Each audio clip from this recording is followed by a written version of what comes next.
শেখ, বিয়ে পড়ানোর সঠিক নিয়ম কি? এর আগে আমরা বলেছিলাম বিয়ে পড়ানোর সঠিক নিয়ম হচ্ছে প্রথমত আপনি মেয়ে এবং ছেলের খোঁজখবর নেবেন। মেয়ের বয়স, ছেলের মেয়ের অবস্থান, ছেলের অবস্থান, অর্থাৎ মেয়েটা মুসলিম কিনা, ছেলেটা মুসলিম কিনা, ছেলে আর মেয়ের মাঝে কোনো মাহারামের সম্পর্ক আছে কিনা, তারা গায়ের মাহারাম কিনা, অর্থাৎ বিয়ের উপযুক্ত কিনা, ইত্যাদি সব কিছু খোঁজখবর নেওয়ার পরে আপনি খুতবা দিবেন।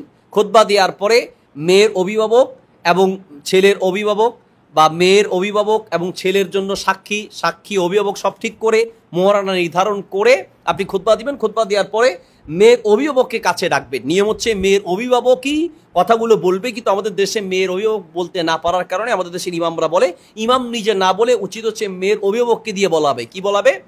অমুক গ্রামে অমুক আমি আমার মেয়ে অমুককে এত টাকা মোহরানার বিনিময়ে অমুক গ্রামের অমুক ছেলের হাতে সোপর্দ করলাম। এই ছেলেকে দেখিয়ে বলবো যে আপনার কাছে বিয়ে দিলাম, তখন ছেলে বলবে আমি আলহামদুলিল্লাহ কবুল করলাম।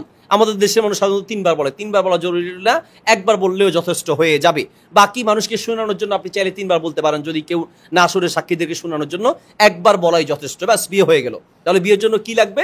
নাম্বার 1 হচ্ছে আপনি বিয়ে পড়ানোর জন্য খুতবা। নাম্বার 2 মেয়ের ছেলের খোঁজ খবর নেবেন। নাম্বার 3 মেয়ের অবস্থান, মেয়ের পরিচয়, ছেলের পরিচয় দিয়ে মোহরানা কত সাক্ষীদের সামনে, বাস মেয়ের অভিভাবক বলে দিবে অমুক গ্রামের ছেলে অমুকের কাছে আমার মেয়ে অমুককে এত টাকার মোহরানার বিনিময়ে জামাইকে দেখে বলবে আপনার কাছে বিয়ে দিলাম, জামাই বলবে আমি আলহামদুলিল্লাহ কবুল করে নিলাম, ব্যাস বিয়ে হয়ে গেল।